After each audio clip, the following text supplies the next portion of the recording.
So here we are yet again with another episode of the Omnicast. I'll be ending this show with my analysis of WWE for the end of the week. I'll tell you about a new podcast that will be an extension of this one that I call the Omni Excess Podcast. And it's, I'll have more details about that later. But here we're going to continue in our discussion with Michael about Pincushion 2022, his album with his best friend.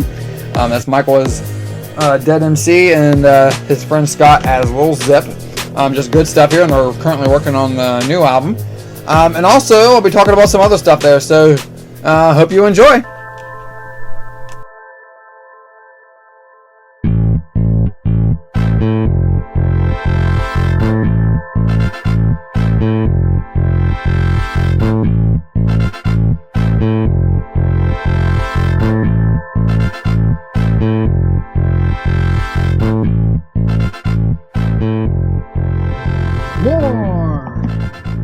War is in the air.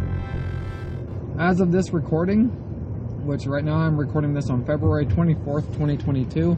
I don't know when I'll be posting this, or on what way I'll be posting it, but ultimately, all this talk of war, it's in the air. You can't escape it. Whether you get your news by reading, listening, watching, you can't escape the talk of war. And the scariest part is the conversation about war involves Russia, a nuclear power, like the only other major nuclear power on Earth. I mean, yes, you have other nuclear powers, but the major nuclear powers are the United States and Russia. That's it.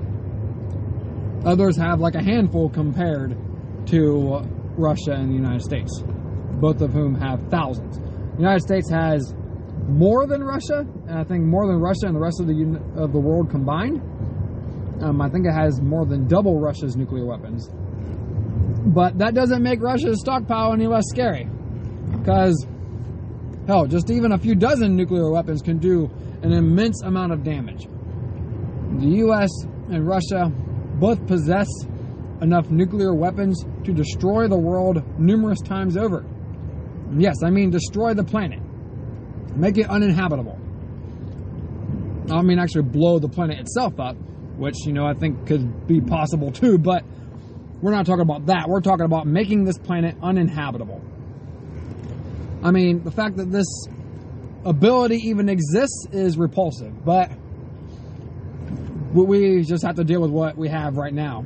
And what we have is a world that is on the brink of a third world war. I know we've talked a lot about this on our planet over the past decade and a half. Heck, we've talked a lot about a third world war quite a bit ever since the Second World War. I mean, that's all the Cold War was trying to avoid. Well, its goal wasn't to avoid a third world war, but the people had to fear the possibility of another world war throughout the Cold War. And ever since then, I remember when some used to call the so-called war on terrorism the Third World War. But it wasn't. Because a world war, obviously encompassing every continent, or close to every continent on the globe, multiple countries around the planet, a world war right now would be absolutely catastrophic. I believe it was Einstein. I think it was Einstein who had that famous quote about, it was Einstein. And this is just paraphrasing him. That he knows not what weapons, he basically said, I know not what weapons of the Third World War will be fought, with which it will be fought. But I do know that the Fourth World War will be fought with sticks and stones. So basically he was saying, obviously, that a third global war would send us back to the Stone Age. And I think obviously with the capabilities that all countries have right now, it would do worse than send us back to the Stone Age. I think it would wipe out humanity completely. Or near completely. I mean, not to mention however many other species on the planet would be wiped out. I mean, you're talking about taking the mass extinction event that's already unfolding out of our own hands and just maximizing that impact. So, what is going on? What's going on is, I don't watch cable news anymore. I stopped watching cable news. And I only read articles that are very essential to read. So, I've sort of pulled back considerably, especially since late last year, late in 2021. I've pulled back considerably from reading and watching and listening to too much to reduce my stress. I need to get back into the groove of staying current. But what I've gathered about what's going on with Russia and Ukraine and everything is that apparently, now after Russia invaded, Crimea, during the Crimean War, which was a part of Ukraine, Russia took it over and reached an agreement, I believe, with NATO and the United States that Ukraine would stay out of NATO. That they were deeply concerned about the possibility of Ukraine joining NATO because they were concerned for their own national security should NATO border it directly on its western border. And some would say, a lot of conservatives are saying this, because, anything that Biden does, they have to be against. But even I might agree to a certain degree that some would argue that Russia may have a legitimate claim of concern about their national security. Not so much a legitimate complaint about Ukraine being a threat, but more NATO being a threat. Regardless, here's the thing. Russia invaded Ukraine today, I believe in the wee hours of the night. And that's wrong in and of itself. So you can have two things be right. You can both say that the United States and NATO as a whole were wrong in their handling of the situation. And you could say that Russia was wrong for invading Ukraine. For taking it to this level. And for all the bellicose language they've been using since then. No parties have remained blameless in this, on the national stage. All these major countries have been at fault. From what I know right now, a whole host of countries, most countries in the world, I believe, excluding China, and obviously Russia itself, have proposed or suggested that they will embark upon sweeping sanctions, economic sanctions against Russia for this action. China has a very close relationship with Russia, as it has for a very long time, since deep into the Cold War. So it shouldn't be surprising that Russia, as it usually does, would side with China, or that China would side with Russia. Just like they were known for siding with Iran, and even with Iraq, they were closer to them, just like they side with North Korea, typically, although China's a lot closer to North Korea than what Russia is. Ultimately, China won't engage in sanctions against Russia. So that gives you a little bit of a thought bubble of what we're heading towards. And, in order for NATO to take action, I believe they have to have universal consent. Now, of course, there's also the UN Security Council, which Russia is a member to. So the UN Security Council almost never takes action because Russia and China both have veto power on the Security Council. I believe there's 15 countries on that. Regardless, I don't think it's too much of a stretch to say that we're going too far. I don't think it's too much of a stretch to say that this is dangerous. This is needlessly dangerous. That we shouldn't be toying with the possibility of a nuclear war. Because we're right there. We are right there, my friends. I don't know how many people actually listen to this podcast. I think I needed to just vent about what's going on. Because I know that people who I call my friends are likely divided on this. So, we also need to be wary of some other things that I'll get into here in a second. I need to pause this so I can resume after I put gas in my car on my way to work here. So, no, I just finished putting gas in my car.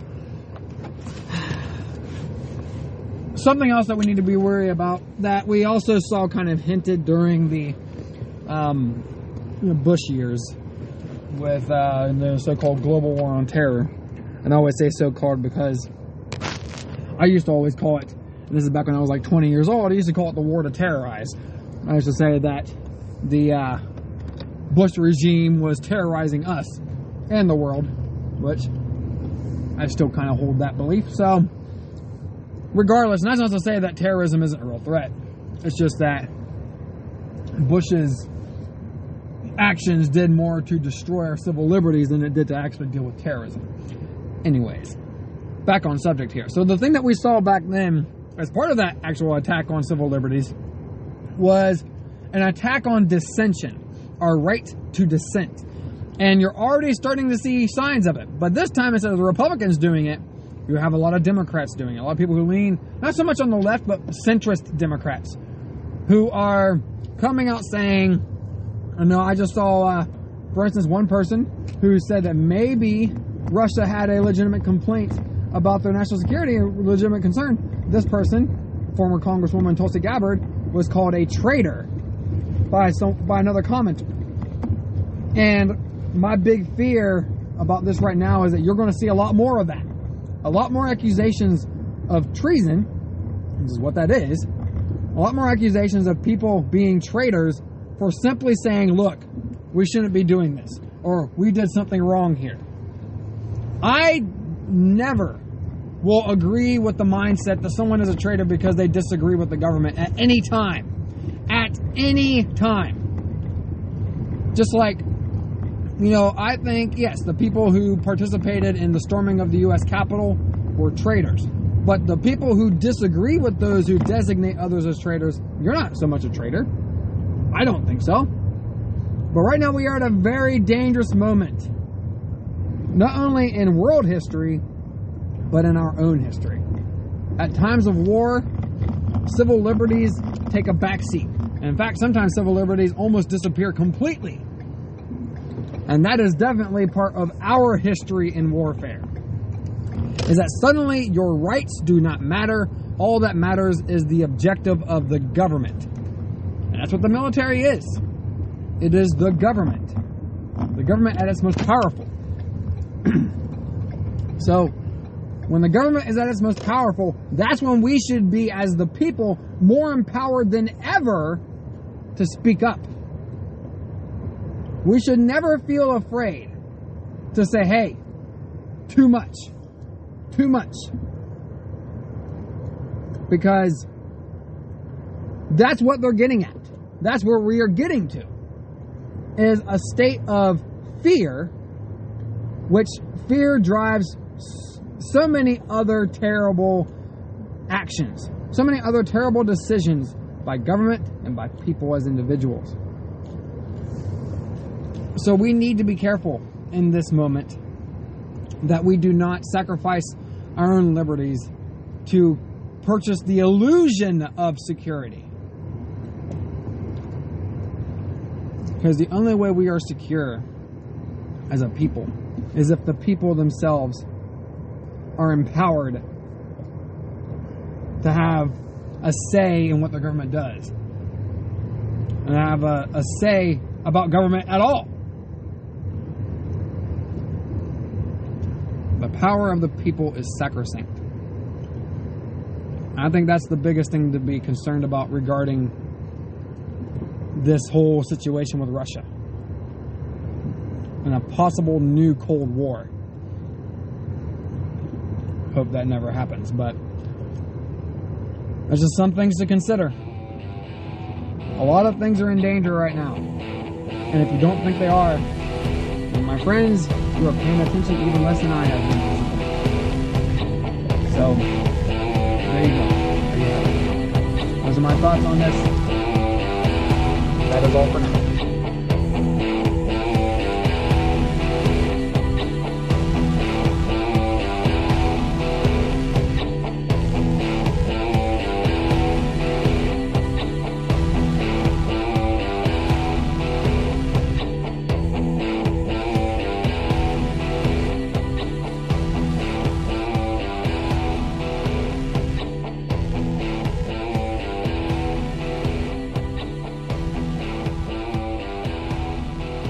not funny, but so it's basically, fun. like It's Blazy serious. Boys is both you guys being goofy together. Being goofy. We're not even really being serious. We're actually going to re-release that at some point because, like, we just feel like we could have done it better, and like we're probably going to re-release. I would just re-release it as like a part 2 or something. Well, yeah, we're just gonna re-release it. We're not gonna put it on the album.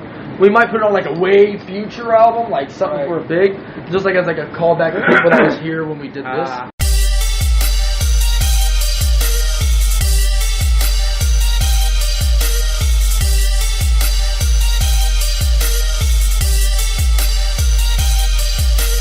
Blazy boys with blazy bars drive you crazy like racing cars. Faded verses will help me fly. Pressing play to get me high. I'm Blaze at my chord while I write this verse. Cheap and blunt and ripping bongs, and I gotta keep it diverse. Pod is golden, I'm a competitor. It's time to rehearse.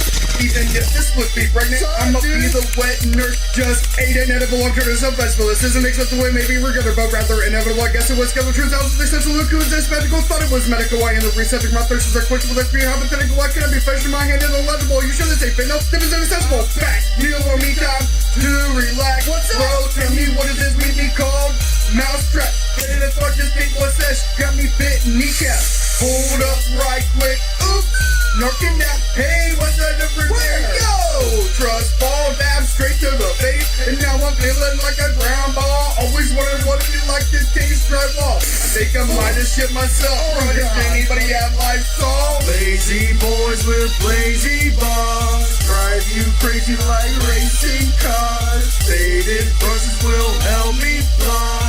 Pressing play to get me high. I never go a day without getting lifted. Storms in my mind, leave weeds with shifted. Palm, bull, blunt, any form just to hit this. Mother Mary's my messiah, can I get a witness? Midnight munch need something crunchy, so fucking blaze. I blow blunts and craving donuts with that chocolate glaze. Special brownie bacon, through steak and bacon, tasting Haitian haze. Holy shit, I'm so lit, finna feel like this for days. You would think I was Chinese at first glance, but Bernie's cannabis, flowers to endure strange. Got a problem with that, bitch, we can do dance. Beat your ass so bad, leave you with ooh pants. This kung fu stands, drop your ass and took your food stands. Bright idea, new lamps, got pizza rolls and ooh ranch. Rock up being a new sense, no time to hear your woo ranch. The lesson, don't concern yourself with how I consume plants.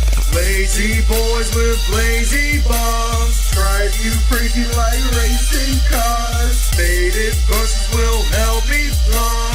Pressing play to get me high. Lazy boys with blazy bars drive you crazy like racing cars. Faded verses will help me fly. Pressing play to get me high.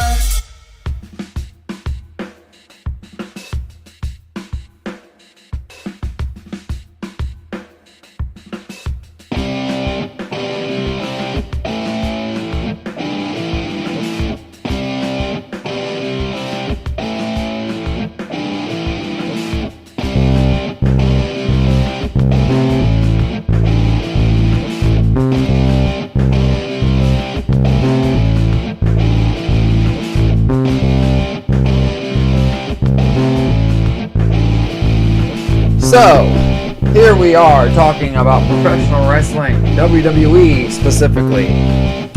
For the week, going from Raw on February 21st, 2022 through SmackDown February 25th, 2022. You can also talk a little bit about the pay-per-view, but yeah. So, actually, you know what? Let's start off by doing that. I could have included that in the highlights, but it's going to get its own little, talk right here, just very briefly, and I'll say more about this podcast and talking about wrestling overall in a second. So, first of all, I really enjoyed Elimination Chamber. I think through and through, it was a great pay-per-view. I don't know why I didn't write a highlight thing for it, because for some reason I just completely forgot to do so. But I will say this. I had made a number of predictions. I was right, about all but I believe one of them. because my prediction had been that Naomi and Ronda, that was my, really controversial, not so much controversial, but it was basically a hot take, or I can't remember what the hell you call it. It was just me kind of like saying, you know what, this is my bold prediction. That's what it is, bold prediction. I was trying to make a bold prediction that Naomi and Ronda would lose to Charlotte and Sonya. That they would build up to WrestleMania in another way that way. But what they did was, instead, Charlotte, every time she was in the ring with Ronda, she pretty much dominated her. While, of course, Ronda still got the victory by making Sonya tap out, just by having one arm tied behind her back. So, that was good. The match with Becky and Lita was outstanding. I think some people didn't expect Lita to still have that great talent, and she had an amazing pop from the fans too, and so did Alexa Bliss. I predicted accurately that Bianca would win the Elimination Chamber. Alexa Bliss, of course, was the second to the last one, was the last one eliminated. And when Alexa came out, oh my God, the crowd popped for her, which I just love seeing that for Alexa. That is just awesome. Obviously, the Usos retained over the Viking Raiders. Roman Reigns made Goldberg pass out. I knew Roman was going to beat Goldberg in dominating fashion. That's kind of surprising, but that's awesome though for Roman and his character. Brock won the Elimination Chamber as predicted. He unfortunately, Bobby Lashley apparently got a real injury, which sucks because I would have loved to have seen Lashley and Lesnar go at it one more time there in the chamber, but they didn't get a chance to. So Lashley apparently will be out of commission for a little while. Hopefully he comes back before Brock leaves. That would be great. If we don't get another Brock Lashley encounter, that's okay. We've had two, which is awesome, but I would have loved to have seen them go at it again. But But Brock Lesnar won. He won it in awesome fashion too. He busted himself out of the chamber, and then out of his little chamber, and then he just demolished everyone in the ring, as others should have suspected he would. And he did a super F5, like video game style, on Austin Theory from the top of his chamber down to the floor. Of course, some people complained about the camera angle and how it's obvious that Austin Theory had to land on his feet, but it still looked awesome. So I don't give a shit what anyone says about that. Anyways, great show through and through. Lesnar's now a 10-time world champion, putting him in that elite class of champions who have had the title 10 times or more. Very few have had it. I mean, it's not as many as you would think. Either way, Elimination Chamber, a great show. I could go through highlights of it, but that's basically what I want to talk about. And the fact that there were 3 women's matches on the show is just fantastic. I mean, you can't ignore the historical significance of the fact that just a few years ago there were no women's matches in there because of the policies of Saudi Arabia, and now WWE has gotten to where there's 3 women's matches, all high caliber, all pay-per-view, regular pay-per-view level. And the people of Saudi Arabia have been eating it up. It's awesome. So let's get down to the top 5 highlights for the week beyond the pay-per-view. Next time there's a pay-per-view, I will cover the highlights, or I will at least do a episode where I talk specifically about that pay-per-view, and then do another one about the top 5. Anyways, top 5 here for the week, which of course goes beyond that from 221 to 225. Before I get into that, first, honorable mention, Xia Li's debut. Now, here's one thing that sucks. I hate this about wrestling fans, but if a match is too technical, wrestling fans will either chant boring or start chanting something weird. And the fans in Hershey, Pennsylvania, and it was a sold-out crowd, which is awesome that WWE was selling out this venue. But the crowd in Hershey, Pennsylvania started chanting Hershey chocolate. It's the only time of the night when the fans started being lost, when the action in the ring started losing the fans. And it's because of this hatred that exists. I think somewhat inexplicable hatred for Natalya. I know Natalya can be kind of boring, but she's a Hart. She's a member of the Hart family. I mean, these people would have probably done the same thing to Bret Hart. It makes me wonder. I mean, or it's just hatred for women's wrestling. I mean, Natalya is basically a living legend in the women's division, and here she is getting shit on by wrestling fans for having overly technical matches. And they did try to make Natalya still look a little bit strong because she is a legend. And Xia Li got the win as she was supposed to. But, the fans were being lost when Xia was struggling. And, they started coming back a little bit when Xia started coming back. So people want to see Xia win, which is awesome. But they hate Natalya so much. And I hate that. I hate seeing that. There were 2 women's matches on SmackDown, though, which is awesome. But that awesome finisher, martial arts kick finisher by Xia Li, I just love it. That's how she picked up the victory. Pretty good pop for that. And then, of course, another honorable mention, Dolph Ziggler versus Tommaso Ciampa on NXT. That was the main event, and it was really good. Robert Roode interfered. So I think we're going to be seeing more of Ziggler and Ciampa. In NXT for a little while here, which is okay. I just, as long as Ziggler's doing something, as long as NXT is looking good, I love it. Bianca Belair defeating Doudrop in the main event of Raw. Just a great match between these two. I really enjoyed. I said the main event, or that was wrong. That wasn't the main event. But either way, Bianca Belair defeating Doudrop in a great matchup here. Doudrop actually looked really good here. She didn't have a whole lot of botches in this. I mean, I know she's had a few botches in her matches. Not quite Nia Jax level, but she has had. I mean, Doudrop's a pretty good wrestler. So I don't care what anyone says. Doudrop's good. I like her character. Bianca just looking impressive as always, and the fans just giving her a humongous pop. Bianca is the woman of the day. So that was a great honorable mention for that. And, of course, the actual main event of Raw is what I was kind of looking at.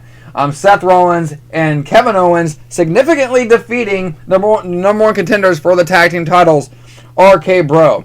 So, that means that Seth and Kevin Owens are added to the tag team title match a week from Monday, which originally was scheduled for Monday. The tag title match was, which means I was going to be able to see it live because my kids and I are going to Raw. But no, they had to change it. So, but also this all feeds into what I suspect will be Riddle versus Randy Orton, probably at WrestleMania. It looks like the tag team is fracturing, which I just hate to see, but they've got to do it eventually. It is what it is. So, on to the top 5. Great honorable mentions this week. Top 5 here. Number 5, Sami Zayn and Johnny Knoxville. So, there's a lot of people out there bitching about the fact that Johnny Knoxville is likely to contend for the Intercontinental title at WrestleMania. I don't give a shit. Like I mentioned last week, the title, whether you like it or not, is a prop. It is. All titles are. It doesn't matter if it's in AEW, WWE, Impact, WCW. No matter where the titles are, there, yes, one, a reward. It's a reward for the person who holds it. But it's also a prop for the storylines. And this, I think, would be the first time that a celebrity has competed for for at least the Intercontinental title. I'm trying to think back if Zeus actually competed for the world title. He may have. But either way, this is great. I don't care. I love this storyline. Sami Zayn is just incredibly entertaining to watch in the ring and just watch in general. That's why I'm so glad that they re-signed him, and he's just awesome. So Johnny Knoxville and him had a great little scuffle there. Sami Zayn got the better of him, just knocking him out, looking crazy. Just good stuff. Also, another honorable mention I forgot to write on there is Ricochet being in the Intercontinental title picture next week. But, of course, because Sami Zayn kind of said there was an open challenge for the Intercontinental title. Sort of. He said he's willing to defend it against anyone who's wanting to take up the opportunity. But then also, being the coward character that he is, thinking there's a conspiracy, he also pulls back whenever someone tries to accept. I love it. Number 4, Sasha Banks is back again. And she had an okay match against Shotzi. I love Shotzi. I don't know what's going on. I guess from what I've read that she might have a slight back injury. So maybe that's why we haven't seen a whole lot of her. But I just, I don't know. Shotzi's always fun to watch in the ring. But I fear that the crowd, that she's been losing the crowd. It's not so much her fault. It's, once again, women's wrestling. Women do much better in NXT than they do on the main roster. And yes, there are some who actually break through. It's a matter of charisma. And as much as I love Shotzi, she doesn't have a lot of charisma. She's definitely got the talent. She's definitely entertaining in the ring. She's a great character. But that charisma factor. If you don't have charisma in WWE, you do not thrive. So, either way, I was happy to see Sasha back. I popped for her when she returned at Extreme Rules, and I'll pop for her every time I see her because I love Sasha. Anyways, number 3, Nikita Lyons. That's all I really got to say. Nikita Lyons had a great debut on NXT this past week. I mean, everyone's been talking about her since NXT. It's the one thing from NXT of this past week that everyone's talking about. And she's got the look. She's got the moveset. This woman's impressive. She will be NXT Women's Champion very soon. And she will be on the main roster even sooner after that. It is, yeah, it's incredible. Like, she is a star in the making. Hell, she's already a star. She's the daughter of a rocker, and she is just, I don't know, she's got all these things about her that make you intrigued, and you just want to see her dominate. And yeah, it doesn't hurt matters that guys are kind of salivating over her, for other reasons that I won't get into. Anyways, Nikita Lyons, watch out for her. Number 2, Edge's promo. Edge is just an amazing promo guy. He's an original from the Attitude Era, and this guy just knows how to hook you in. And he issued a very vague open challenge to anyone to compete against him at WrestleMania. Apparently, Edge is going to be there this coming up Monday at Raw, which makes me so psyched because I get to see Edge live. I'm sorry to my brother Michael, who's a big Edge fan. We had hoped that Edge was going to be there at Extreme Rules when we were there this past September. But Edge is going to be there on Raw this Monday, continuing his open challenge. I can't wait. I love seeing Edge. I love this story, and I'm hoping AJ Styles is able to accept. I think AJ might be slightly injured. So, now number 1, everything, and I mean everything about Lesnar, Heyman, Roman. This story for months on end has been the story that you want to watch in WWE. Brock Lesnar is so much better than so many people out there thought he was. He's always been amazing in his WWE work, whether it's promo skills or his in-ring work. The guy, he just sells so good, and he makes the other guy look so damn good. But he's always been a good promo guy, but he doesn't have a whole lot of time on the mic, so people sometimes forget how good he is. But this story with Heyman being a coward, he's just, you could tell, the story he's telling with his face, he's petrified of Lesnar, but he's hiding behind Roman. He's a coward. He will do whatever the strongest figure does. I guarantee if Lesnar's starting to dominate at WrestleMania, Heyman's going to look like Heyman's going to be afraid of Lesnar, and he's going to try and plead with Lesnar and try and indicate that he's going to join. I guarantee it's going to be good. But on Raw, the stuff between Lesnar and Heyman was awesome. And of course, Lesnar keeps repeatedly threatening Heyman, and Heyman just looks petrified. But then Roman had a stellar promo in response to Lesnar, threatening to just kick the ass of both Roman and Heyman. But Roman was like, everything here is mine. That title is mine. This ring is mine. These people are mine. The announcers are mine. He was just saying all these people are mine. It was just such a good promo. Roman in this, what he calls God mode, is just purely God mode. He is telling the truth when he says that. So yes, this was a great week in WWE. I am so excited that the next WWE show is the one I'm going to, because the momentum from this past week, WrestleMania season, is in full force, and I can't wait to see what's next. So there you have it. And yeah, I am going to go more in depth about WWE tomorrow. I'm going to record something for what I call the Omni Excess podcast. So, this podcast is an extension of this one. It's kind of like same concept with Wrestling Today Extra, but it's a little bit different because in this other podcast, I'll be able to give myself more time to talk in depth about certain issues. I'll be able to have an episode, if I want, just fully devoted to one topic, or just have a much longer episode. So if you're interested in that will be available on my Patreon page, and I'll be pushing the links on my website, which of course I need to get caught up on doing that. But yeah, it's going to be fun. It's going to be fun. So stay tuned for all that. The Omni Excess is coming at you tomorrow.